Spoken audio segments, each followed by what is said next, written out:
Welcome back to the house. Talk about today. Our previous episode was how to fund an idea. Got an idea, you need cash, you need capital.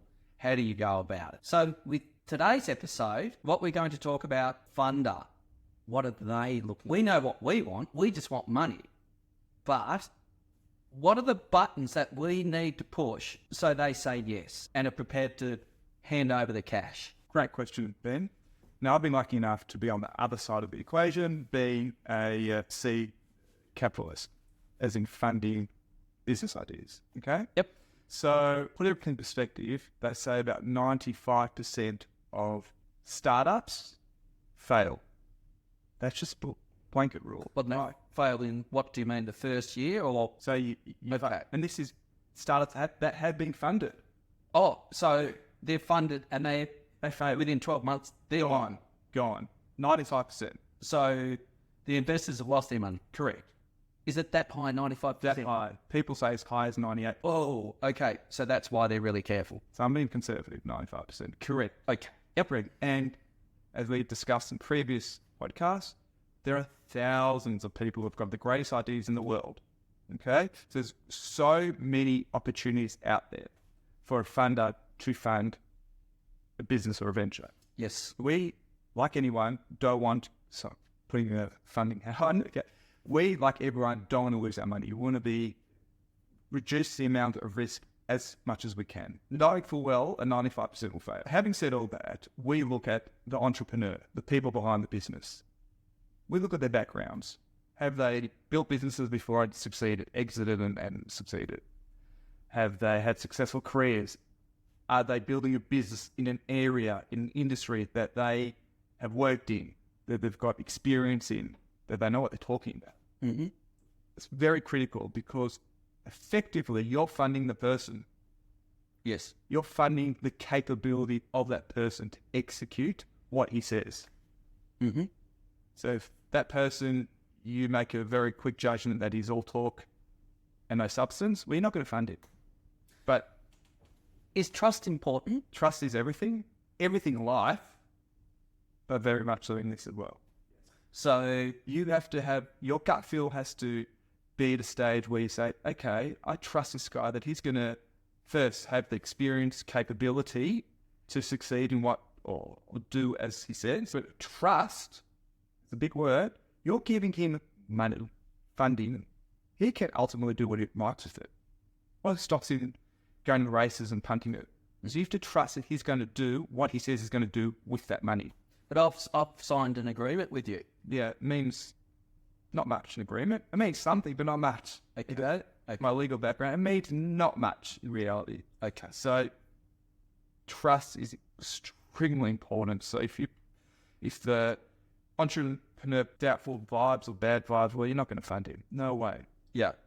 Okay, so if you have a shady character walk into your office, well, you won't get past the desk. Not a chance. So that's what I said. We do a deep dive. We do a DD, which means due diligence, research into, a look into the characters, the entrepreneurs, the people involved in the business.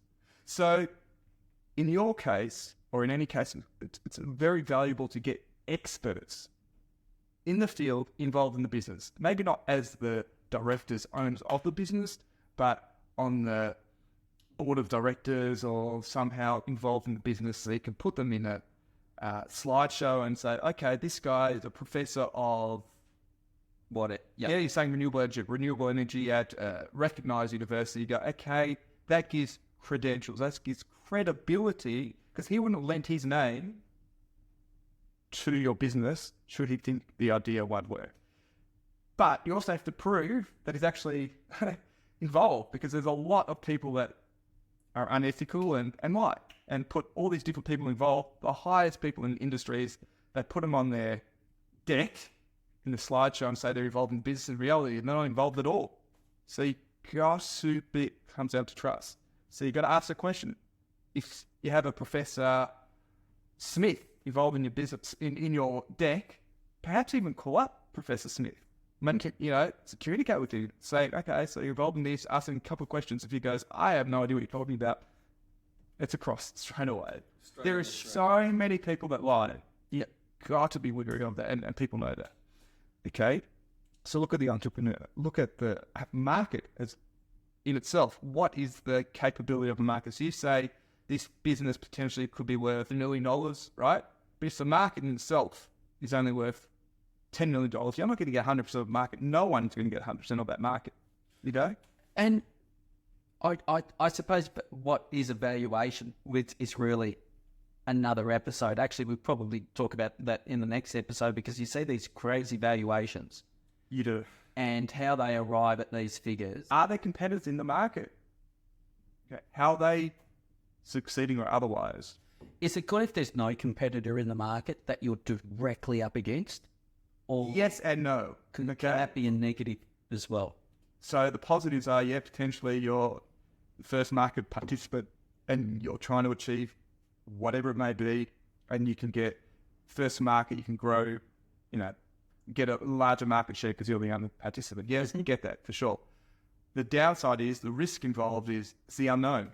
Yes. So the question is, why are there no other participants? Why are there no businesses doing what you're trying to achieve? Is it because it's too hard? There's no market for it. There's no appetite for it. Who knows? Could be 1,001 different reasons as to why there's no one there on that. Okay, I've got a question. Yes. I've had a really tough time in the last 20 years.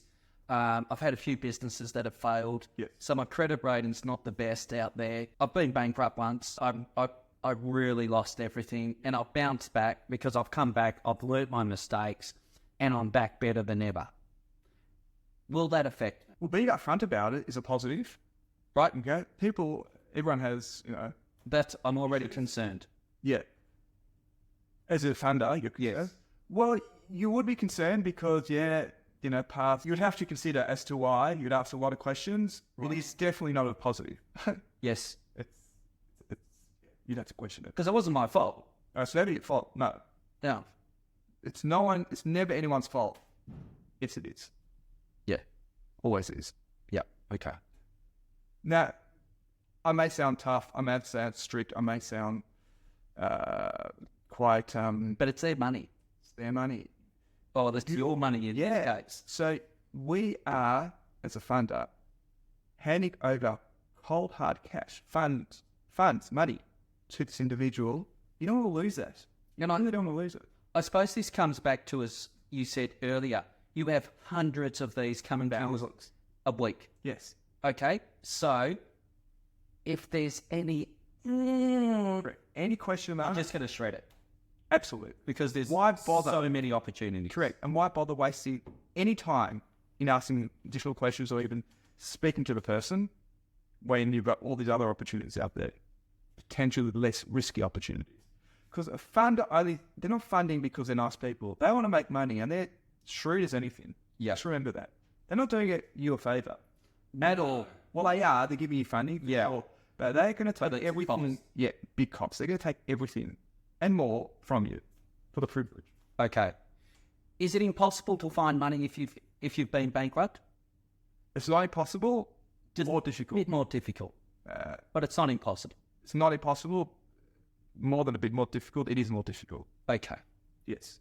So perhaps if you were an entrepreneur, it's your idea, and you're bankrupt, perhaps partner with someone who's got, as we call it, a clean skin, never had financial difficulty. Yes. Because then it just lowers the risk. Okay. And so if you were to break it down to finish this pod off, Ali, what's the top 5?